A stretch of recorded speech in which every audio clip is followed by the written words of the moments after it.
El Departamento y Carrera de Antropología de la Facultad de Ciencias Sociales de la Universidad Nacional Autónoma de Honduras les da la más cordial bienvenida a este webinario de Antropología en Honduras en su semana número 9, que se está desarrollando desde el 1 de septiembre y finalizará el 1 de diciembre con el apoyo del Centro de Arte y Cultura de la Universidad Nacional Autónoma de Honduras.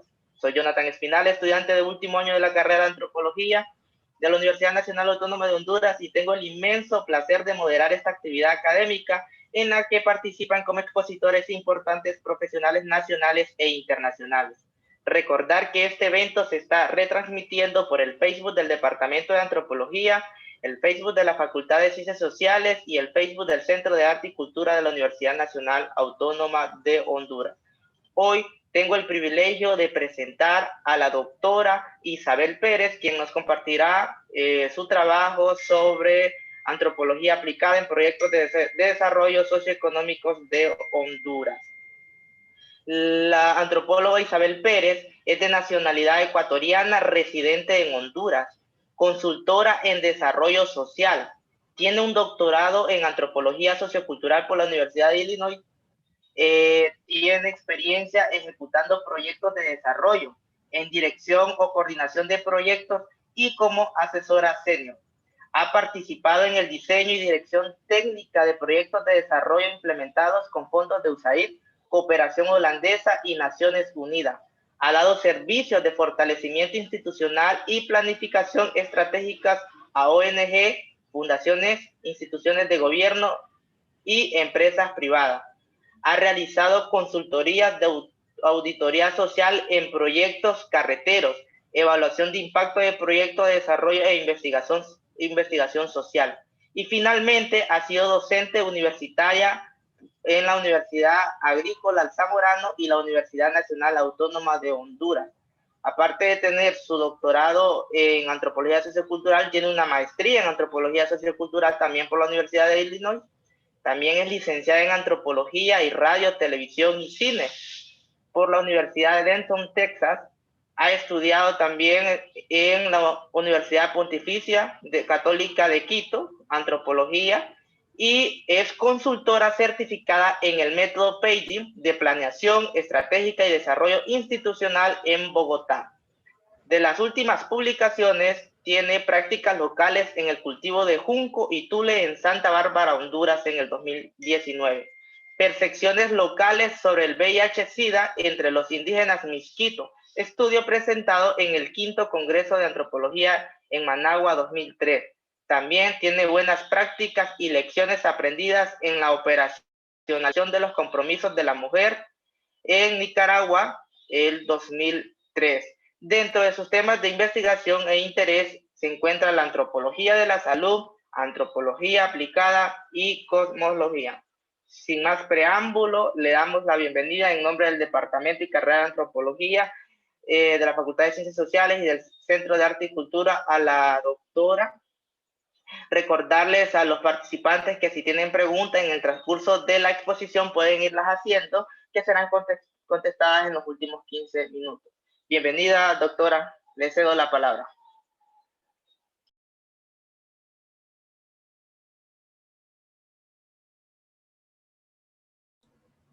Doctora, ¿puede activar el micrófono? Disculpe.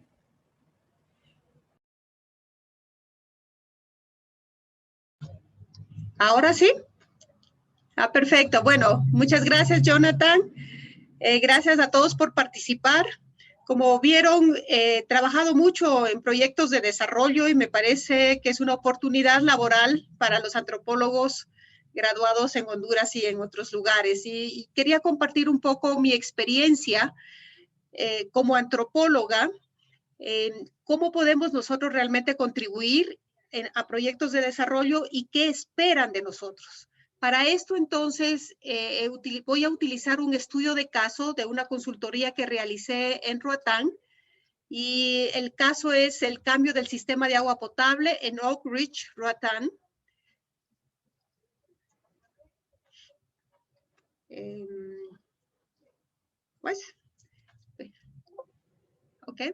La estructura de la presentación, voy a hablar de los siguientes temas. Primero, los espacios de la antropología en la industria de desarrollo. el estudio de caso del cambio del sistema de agua potable en Oak Ridge, luego reflexiones sobre el papel del antropólogo y su capacidad de influencia en proyectos de desarrollo, y finalmente, habilidades y competencias deseables en el antropólogo. Estos temas van a ir, sí, en una sucesión jerárquica, pero también voy a comentarlos durante la charla. Las posibles áreas de trabajo de los antropólogos en proyectos y programas de desarrollo social son muchas. Tenemos mucho trabajo, nos piden trabajar en salud y en nutrición. Las prácticas de salud y nutrición pues son muy arraigadas en las culturas y muchas veces sí solicitan apoyo de antropólogos para entender bien cómo una comunidad específica está tratando su salud. En agricultura hay una solicitud permanente, economía, política, medio ambiente. Ahora en medio ambiente el caso que voy a presentar está relacionado con medio ambiente, poblaciones y demografía, educación, hábitat, las migraciones. Como ven, hay un campo bastante amplio en el que se solicita en este momento apoyo de antropólogos. ¿Qué hacemos muchas veces los antropólogos en estos proyectos, ya sea como personal permanente o como consultores, ¿no? Realizamos diagnósticos comunitarios. Esta es una habilidad importante para tener. Evaluaciones de políticas. Cada vez que uno evalúa una política y realmente qué impacto tuvo en la sociedad, estas ya son trabajos más de índole sociológico, pero se utilizan técnicas cuantitativas y cualitativas para evaluar la política, el impacto de esta política, y generalmente en la parte cualitativa trabajamos antropólogos. Evaluaciones de impacto de proyectos en las comunidades. Sí, hay que tener un poquito de habilidades cuantitativas en esto y definitivamente las habilidades cualitativas, que son con las que nos entrenan. Participar en el desarrollo de programas, proyectos y políticas. Esto quiere decir no solo ejecutando, sino también formulando estos programas.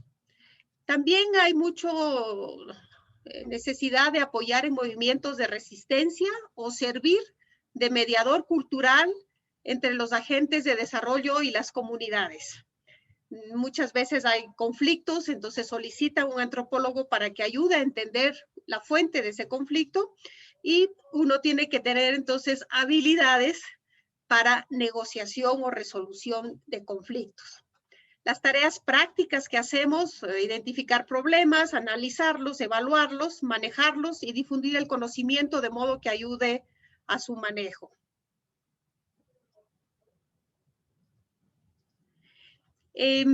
Con esto, entonces, nos hacemos la pregunta, ¿qué misión para la antropología aplicada, ¿no? Dentro del papel del antropólogo en proyectos de desarrollo.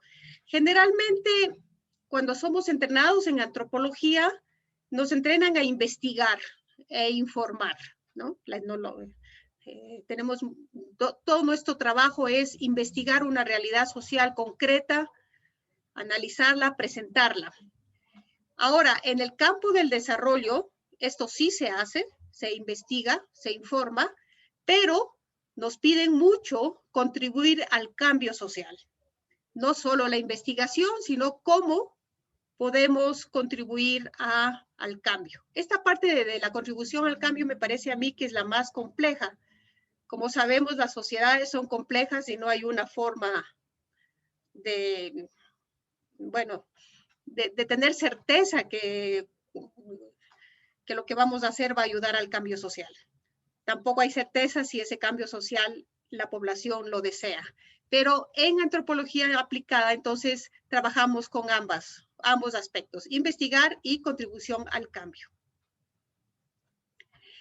Bien, entonces, en este marco rápido de las cosas que hacemos los antropólogos, quería presentarles una experiencia que tuve en el 2002, una consultoría en las Islas de la Bahía.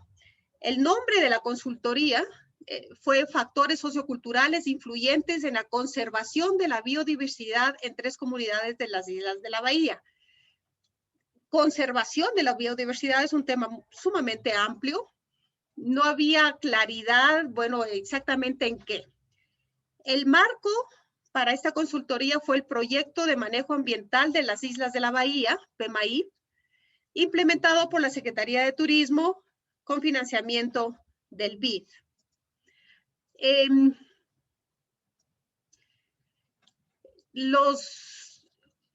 ¿Cuáles fueron los objetivos de la consultoría? Aquí entendía yo un poquito más cuál era la orientación, realmente qué esperaban de mí, porque ese proyecto PMAI tenía todos los biólogos, personas muy especializadas en medio ambiente. Decía, bueno, ¿por qué quieren una antropóloga? En general, la consultoría, el objetivo general era apoyar en la orientación del proceso de socialización para la segunda etapa de PMAI. Estaba terminando la primera etapa, lecciones aprendidas para mejorar el diseño de la segunda etapa del proyecto. Se esperaba que con esta información las posibilidades de sostenibilidad a largo plazo de los resultados del proyecto sean más altas. Pero los objetivos específicos ya nos decía un poquito más por qué querían un antropólogo. Bueno, primero querían un análisis sociocultural, luego querían las bases culturales y étnicas que influyen en el uso de agua, uso de agua generalmente era agua potable. Sanidad eran sistemas de saneamiento básico, ¿no? Manejo de aguas negras y basura. Recursos naturales, estaba principalmente la pesca. Al final no tuvieron mucho interés al respecto, ya que tenían muchos biólogos y se había investigado muchísimo sobre pesca. Tenían más interés en agua potable, sanidad y tierra. En tierra estaban más orientados al uso de la tierra para desarrollo urbanístico. Ahora, con esta información, ellos querían incorporar ciertas medidas y procedimientos en el programa. Entonces, esperaban estos aspectos socioculturales para lograr mayor equidad en el diseño, en el marco de la conservación de la biodiversidad, y también que estos elementos facilitaran la comunicación entre las partes, el proyecto y la población, facilitaran los procesos de fortalecimiento institucional a organizaciones locales y facilitaran también una estrategia de participación, porque consideraban que la estrategia de participación de la población en la primera fase tuvo algunas dificultades y querían mejorar este aspecto. Adicionalmente, querían ideas de cómo incorporar grupos pobres y vulnerables que sufren de exclusión social. Aquí se hablaba muchísimo de la población ladina o mestiza de tierra firme que estaba migrando a las islas. E indirectamente querían un poco sobre población que sufría de la enfermedad de VIH-Sida, que era pues muy sonada en esa época. Y por supuesto, cómo mejorar y metodologías para un acercamiento sensible a los aspectos de género. Este tema de género, que realmente es cómo incorporar mejor a la mujer en estos proyectos, es algo que en todos los proyectos de desarrollo se pide, ¿no? Tanto grupos vulnerables como género es algo estándar que está en todos los proyectos de desarrollo, y los antropólogos, al entender los comportamientos de una sociedad, tanto de hombres como de mujeres, generalmente nos piden estos dos temas. Ahora, después al finalizar mi investigación, que tomó 4 meses,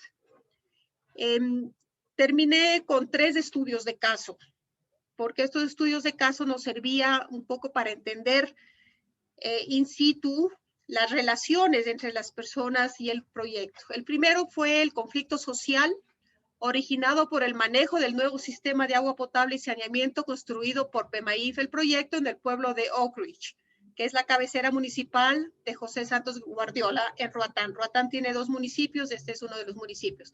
Ese es el municipio no turístico. Entonces, como vemos, el sistema de agua potable y saneamiento originó un conflicto social y querían entender un poco por qué se dio ese conflicto. El segundo estudio de caso, bueno, aquí falló, es el uso del recurso agua en el barrio Monte Placentero, conocido como Los Fuertes. Esta es una comunidad, una invasión reciente realmente de personas mestizas que vinieron del continente y que iba a ser incorporado en la segunda fase del proyecto para que tenga un sistema de agua, saneamiento y manejo de basura.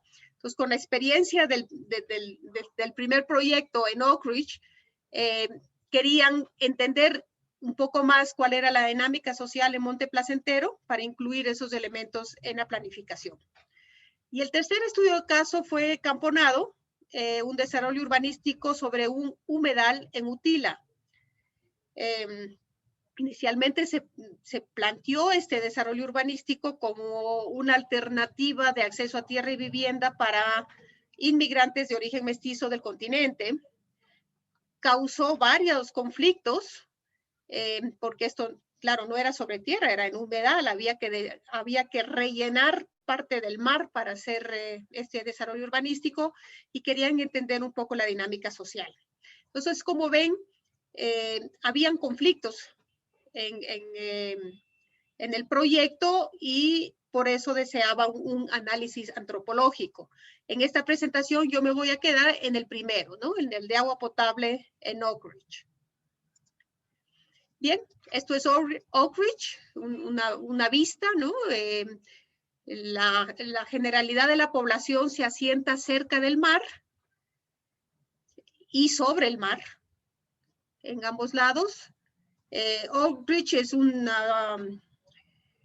poblado que empezó a poblarse en el siglo XIX, principalmente con negro ingleses y blanco ingleses, y subsecuentemente ha sido objeto de varias migraciones. Ya vamos a ver quiénes viven en Oak Ridge. En el 2001, cuando saqué los primeros datos, Oak Ridge tenía 12 barrios, 13,000 personas vivían, y la ciudad de Oak Ridge tenía el 75% de los habitantes del municipio de Santos Guardiola, ¿no? Es la zona más habitada del municipio. Por lo tanto, proyectos de agua potable, de saneamiento y basura son muy necesarios.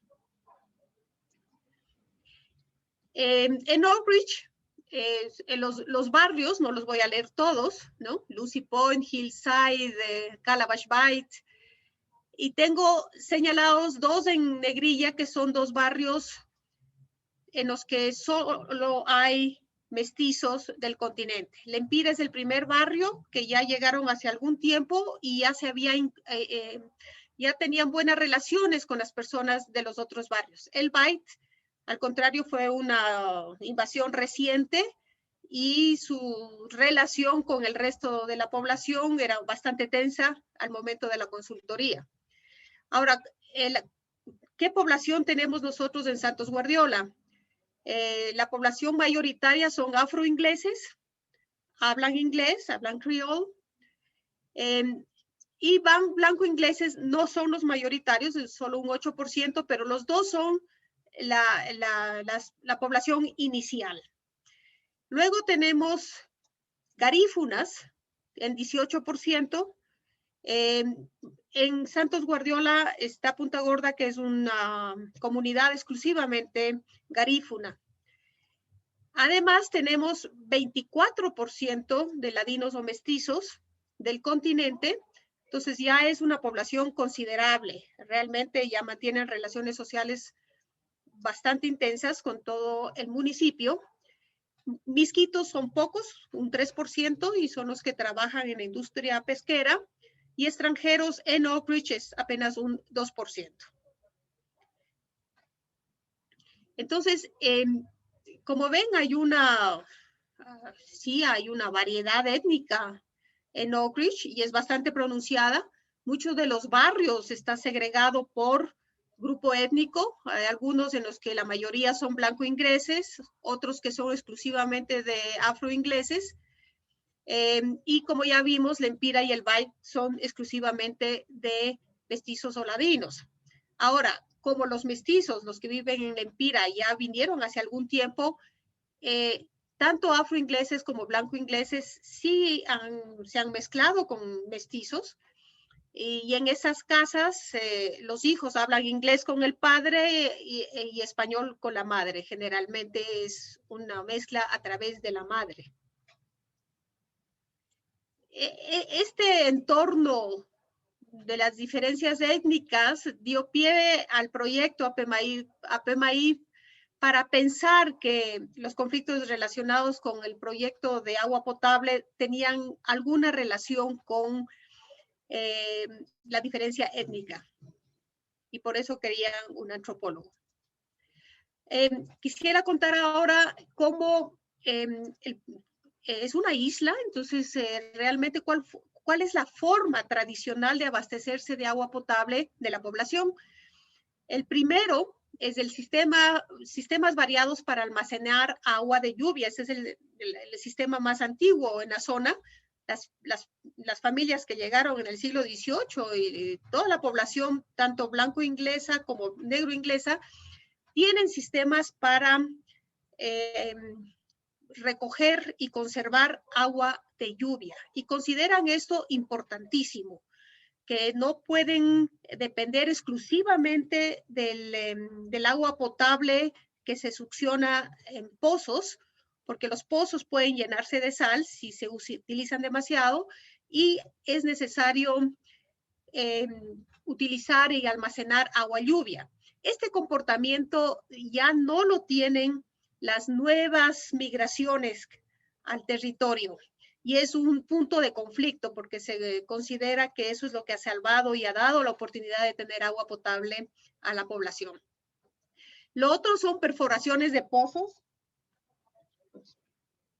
Lo otro son perforaciones de pozos comunitarios con sistemas de tubería, con conexiones domésticas que cubren un barrio o un sector poblacional. También tenemos perforaciones de pozos sin distribución a través de tuberías, la compra de agua a empresarios privados para llenar tanques de agua o barriles. Los empresarios extraen el agua en pozos privados construidos por ellos y también hay la compra de agua envasada para beber. Esta agua se produce en el continente o en la isla. También hay algunas empresas que producen agua para beber en la isla. ¿Cómo se administraban estos sistemas de agua? Se administran con juntas de agua, juntas o patronatos de agua comunitarios.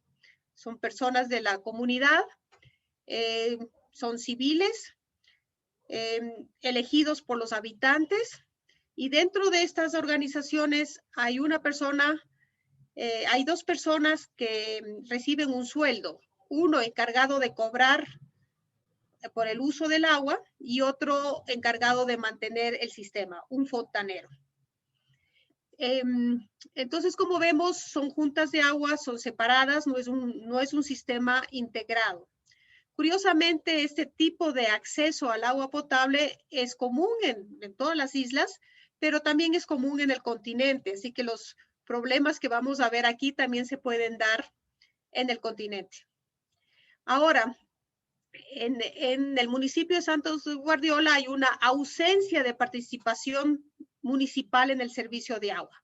Nunca ha sido un servicio dado por la municipalidad. Todos los sistemas de agua fueron gestionados por los habitantes y no por el gobierno local. Esa es la experiencia. Ahora, en general, ¿qué problemas se daban con la administración del agua? El primero era el desperdicio. Sabemos que como es una isla, hay que tener mucho cuidado y había un comportamiento tanto de los primeros habitantes de cuidar el agua. Por lo tanto, puede haber conflictos cuando las personas no cierran las llaves o cuando rebalsan las cisternas. Y esos conflictos son comunes, ¿no? Consideran una irresponsabilidad cuando alguna persona no tiene su cisterna en buenas condiciones y rebalsa el agua. En algunos barrios hay poca voluntad de pago por consumo. Esta es otra fuente de conflicto fuerte.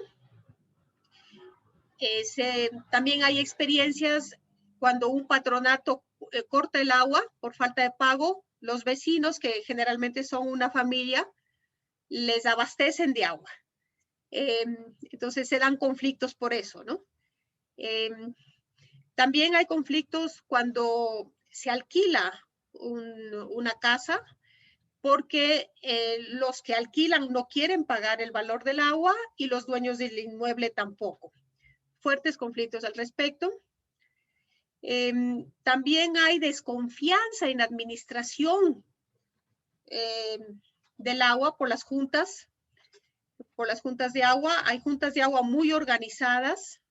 Las más organizadas son de blanco ingleses y algunos negro ingleses, pero en general hay una desconfianza porque hay un cobro que se hace por el agua y no se sabe realmente si es que se está invirtiendo este valor en su totalidad en el mantenimiento o no del sistema. Hay también una alta conciencia de la posibilidad de salinización de los pozos por alto consumo. Por lo tanto, la distribución del agua no es permanente, no son todos los días, sino que algunos días reciben agua y también por horas, con la idea de conservar el pozo. También ha habido experiencias de reforestación de las áreas circundantes de los pozos. Cuando les preguntábamos de dónde viene el agua potable, no había una claridad al respecto, pero sí había claridad de que alrededor del pozo había que sembrar árboles.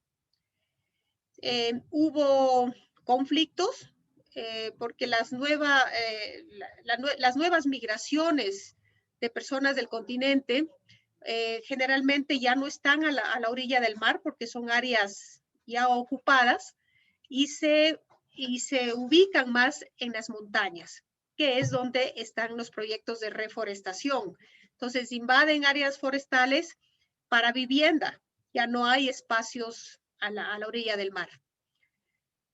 También hay una molestia porque nuevos proyectos no enfatizan la necesidad de recolectar y almacenar agua de lluvia, considerada por los primeros pobladores como indispensable en una isla. El agua potable es bombeada con electricidad y el costo de la electricidad es muy alto en la isla, es tremendamente alto. Entonces, el costo del agua potable o mantenimiento de estos sistemas también es alto. Ahora, las tarifas en el 2002 variaban entre 80 y 100 lempiras por familia al mes. Habían dos barrios ya más organizados, El Cayo y Hillside, con medidores y pagaban 54 centavos por galón utilizado.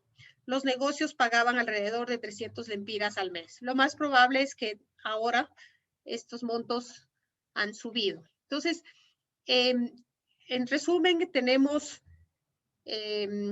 sistemas de agua comunitarios administrados por juntas de agua y toda una problemática y conocimiento sobre la importancia de manejar lo mejor posible los sistemas de agua porque hay la conciencia que una isla se pueden quedar sin ella. Entonces, es un tema sensible, socialmente muy sensible. ¿Qué pasó con el proyecto? Entonces, esta es la reseña del conflicto. El proyecto, PEMAID, había contratado en la primera fase una empresa salvadoreña de ingeniería para que montara los sistemas, tanto de agua potable como de saneamiento. Entonces, ellos eran ingenieros que tenían que en X cantidad de meses dejar listos estos programas. En los de agua potable en Oak Ridge, ellos utilizaron los pozos que ya existían. Recordemos que estos pozos eran considerados como privados, no públicos. Utilizaron la red de tuberías ya existente En muchos casos cambiaron las tuberías, mejoraron las tuberías, pero las personas decían, bueno, pero si esas tuberías nosotros las pusimos y las están cambiando y nos están quitando nuestro sistema. Y la idea de unificar el sistema, no tener 5 sistemas como existían, sino uno solo. Esto implicaba un cambio radical. ¿Quién iba a administrar esos sistemas? ¿Quién tenía la capacidad para hacerlo correctamente? Que la gente no se quede sin agua, que los pozos no se salinicen. Había mucho miedo, mucho temor al respecto. Lo que aumentó aún más el temor fue que durante un mes la empresa conectó el sistema del sector este para probar su funcionalidad. Bueno, los ingenieros estaban probando una funcionalidad, o sea, era un trabajo técnico para ellos, pero causó muchos problemas sociales. ¿Por qué? Porque el barrio El Bait, que es el barrio mestizo nuevo en la montaña, El Bait no tenía acceso a tuberías para agua potable. En ese sector este, el barrio que administraba el agua era Pandytown. Entonces, el proyecto puso tuberías en El Bait, unificó el sistema y luego ya lo dejó funcionando, pero sin organizar cómo. ¿Qué pasó?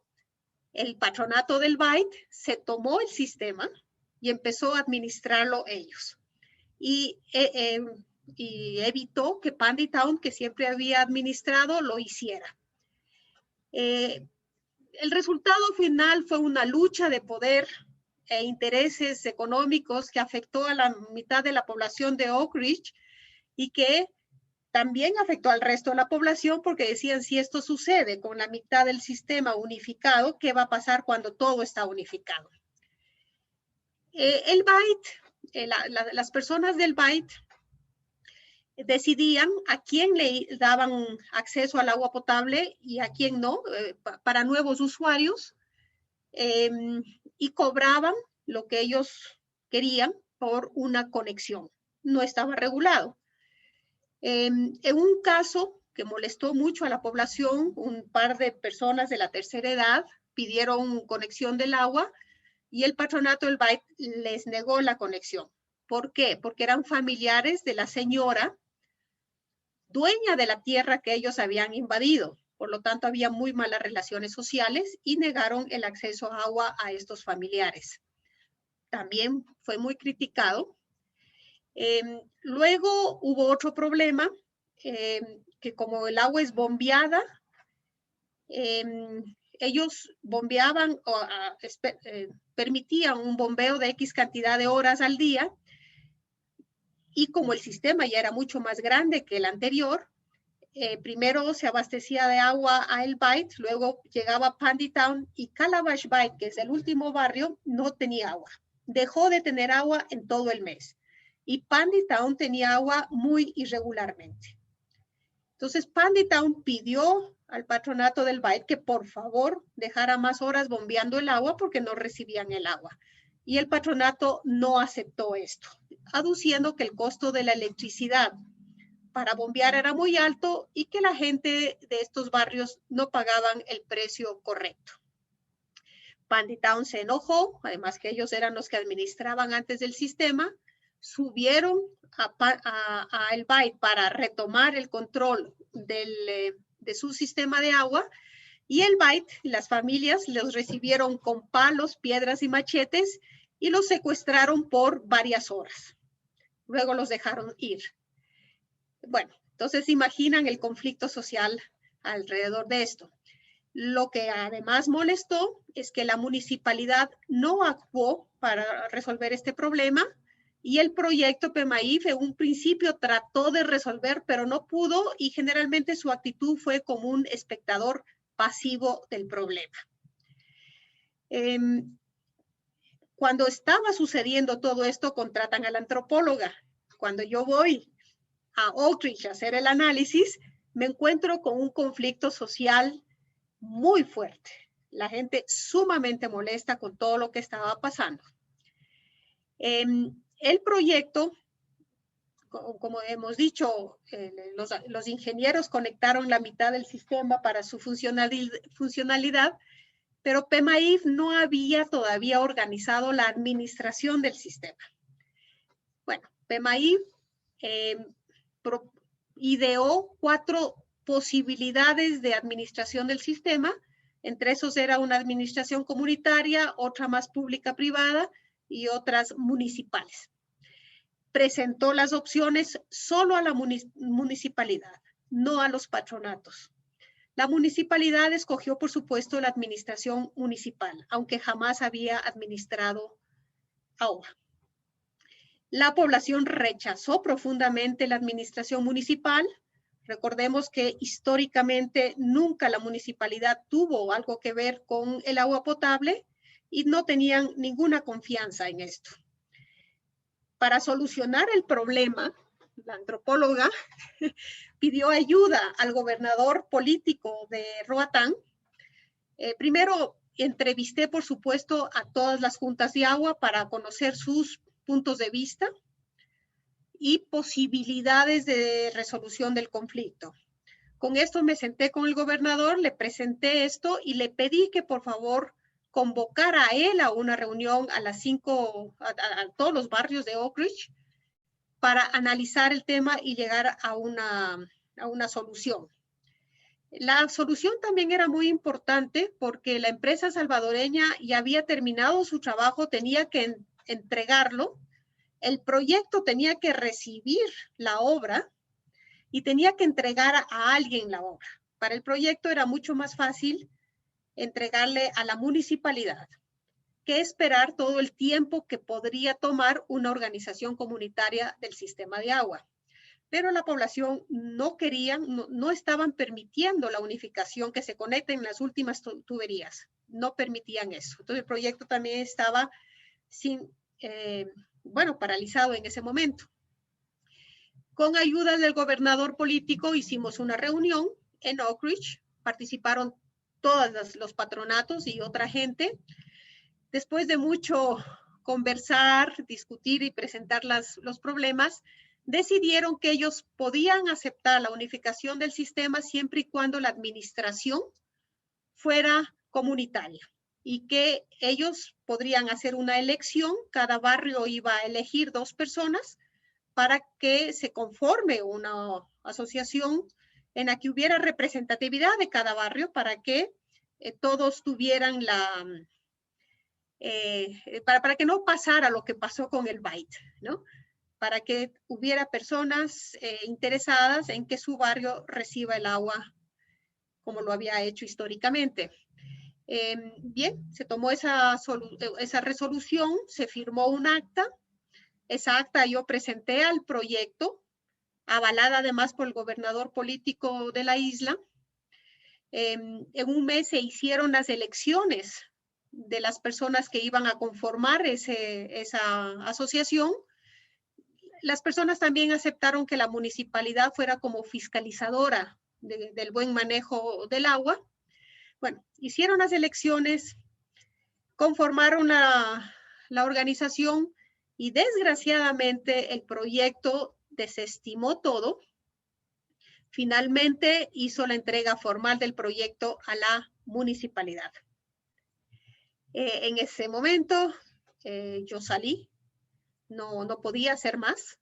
Hice mi informe no fue aceptado por más de 6 meses, hasta que al final el BID aceptó el informe. El director del proyecto nunca aceptó el informe. Bien, esa es la reseña del conflicto. Ahora volvamos a ver nuestro papel como antropólogos. Bueno, hemos visto que en este caso el proyecto generó conflictos y deseaba entonces el proyecto que un análisis sociocultural le sirviera para saber cómo minimizar estos conflictos en una segunda etapa. En este caso, la antropóloga, junto con todo las personas de Oak Ridge tomamos una decisión de cuál sería lo aceptable para la comunidad. Pero ¿qué pasó con el proyecto? ¿Por qué al final no aceptó? Y bueno, una cosa muy práctica. La primera fase cerraba, no sabían cuándo iniciaba la segunda fase, no tenían el tiempo realmente de trabajar y fortalecer esta nueva organización comunitaria, y lo más fácil era dejar a la municipalidad. Desgraciadamente, la municipalidad tampoco fue fortalecida para manejar el sistema de agua. Entonces, bueno, ¿qué pasó después? No sé. Pero el proyecto tomó esa decisión. Bien. Con este estudio de caso, no voy a entrar a los otros por tiempo. Solo hacer un comentario. El sistema de aguas negras también provocó conflictos. La urbanización en Utila, sobre el humedal, causó conflictos, pero como ustedes vieron las fotografías iniciales, históricamente las poblaciones que vivieron en las islas de la bahía vivían sobre el mar. O sea que no era algo totalmente extraño para ellos. 200 años haciendo esto, ¿no? Pero bien, a modo de conclusión, con nuestro papel como antropólogos, la primera es, la investigación etnográfica es sumamente intensiva. No tenemos el tiempo para investigar un año, profundizar más, darnos cuenta. No, tenemos que desarrollar una habilidad de poder investigarlo a corto plazo. Eso implica una capacidad para desarrollar confianza de la población a corto plazo, porque tenemos que hacer preguntas difíciles en muchos casos,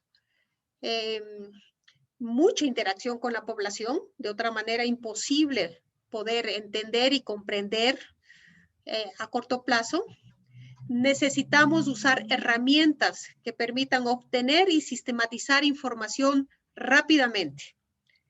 Hay muchas herramientas de investigación participativa que son sumamente útiles. En este caso, tanto la población como el antropólogo investigan. Entonces, es importante estas herramientas que nos ayuden a que todos seamos los investigadores, no solo el antropólogo.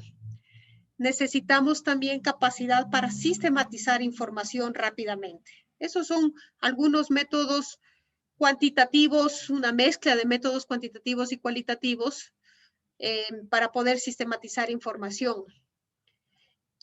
Adicionalmente, necesitamos una alta capacidad de análisis, porque no estamos solo describiendo una realidad concreta, sino que analizando por qué es esa realidad concreta, y además nos piden sugerencias para cambio social. Cuando los términos de referencia decían lecciones aprendidas para poder incorporarlas en la planificación de la segunda fase del proyecto, básicamente es eso, ¿qué podemos hacer que no hicimos para que nos vaya mejor? Para que ese cambio social sea aceptado, para que realmente el cambio sea duradero. Y eso se necesita análisis. Los antropólogos sabemos que el cambio social es complejo, es lento, no es fácil dar estos resultados.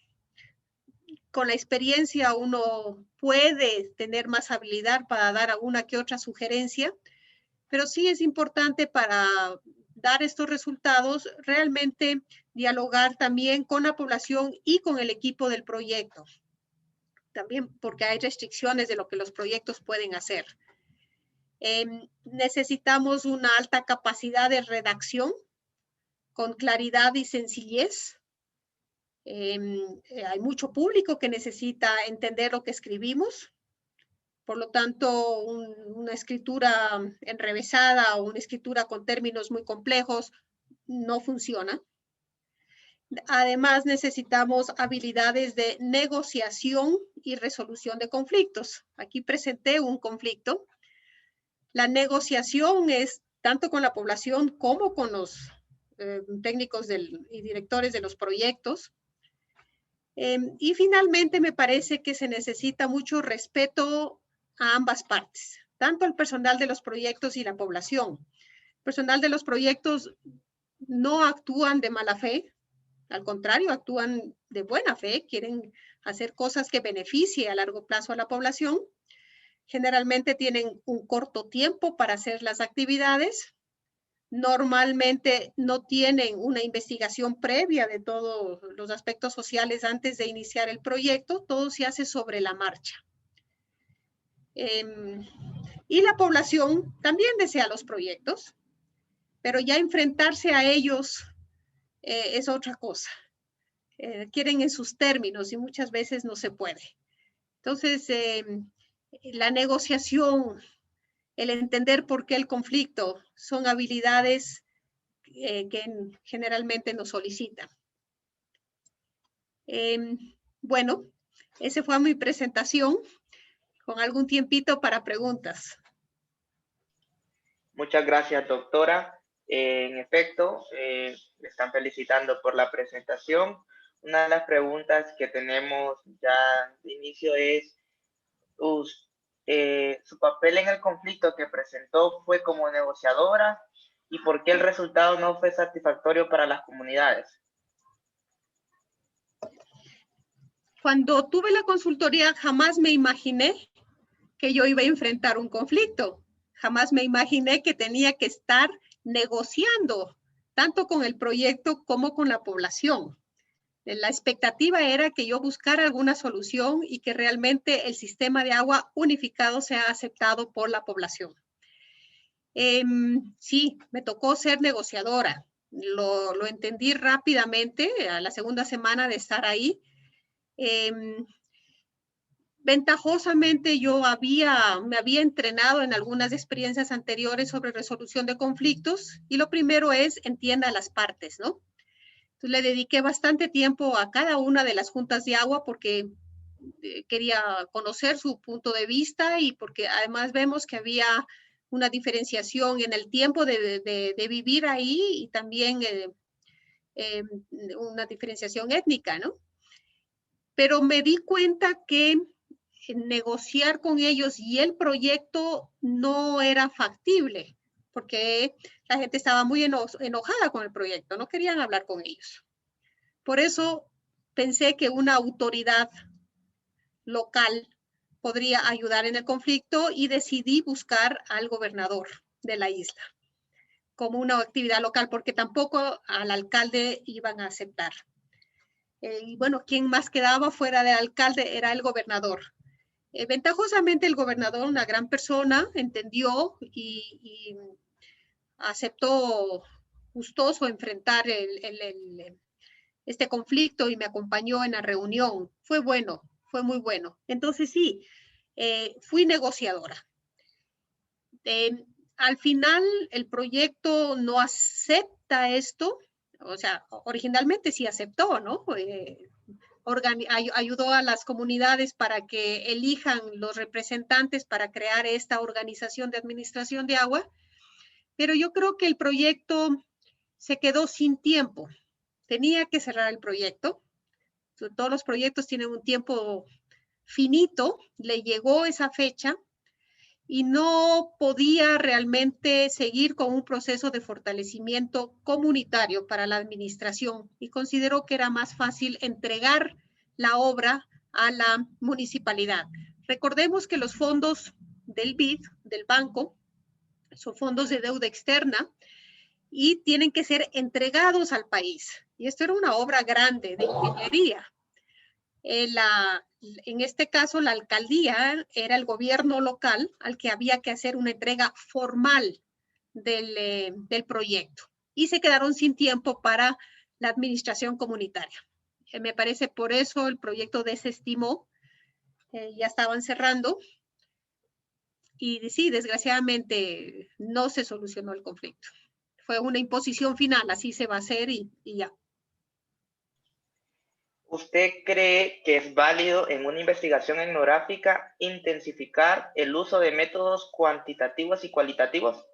Totalmente válido, porque generalmente te dan 2 meses, máximo 3 meses para una investigación. Y solo los métodos cualitativos de participación, como los que estudiamos los antropólogos, no se pueden hacer en ese corto plazo. Es totalmente válido. Si quieres trabajar fuera de la academia, necesitas dominar esos métodos. O trabajar en equipo con otras personas, ¿no? Y complementarse. Preguntan también si estaban involucradas algunas organizaciones de medio ambiente local en el proyecto. En el proyecto de agua potable en Oak Ridge, no existían organizaciones civiles en Oak Ridge.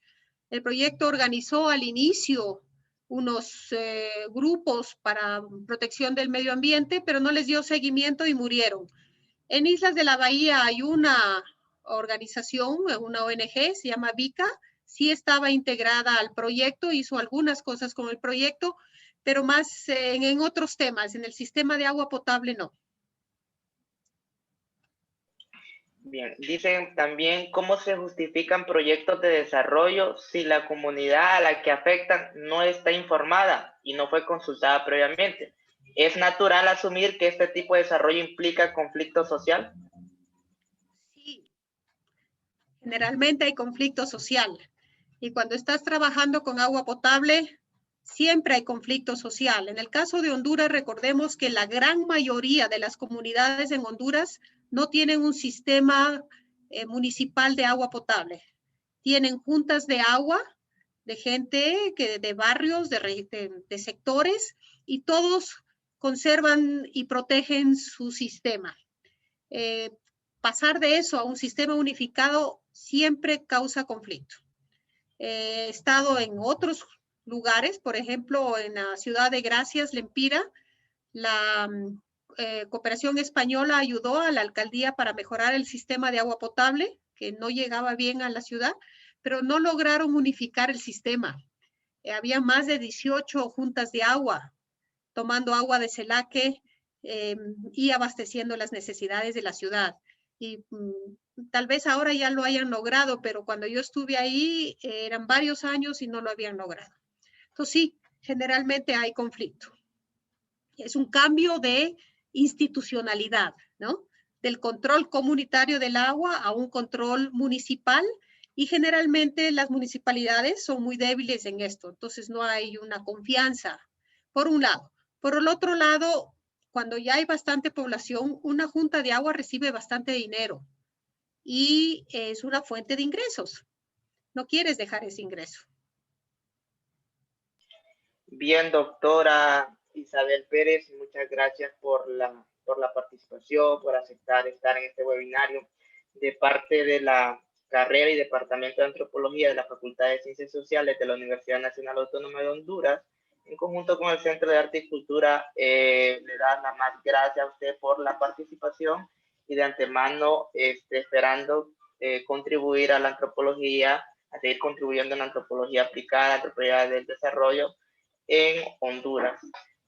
¿Tiene el espacio para despedirse? Sí. Bueno, muchas gracias por estar en la conferencia. Si alguno de ustedes quiere profundizar en algunos temas de antropología y desarrollo, estoy a su disposición. Gracias. Y para todas las personas que nos han sintonizado, recordarles que seguimos la otra semana con la semana número 10 y tendremos al arqueólogo estadounidense Erling Johnson con su ponencia titulada Considerando el desarrollo de las relaciones políticas entre las poblaciones del Valle de Cucuyaguas y Senseti en el estado de Copán. Sin más que decir, agradecerles a cada uno de ustedes por su presencia y que tengan buenas tardes.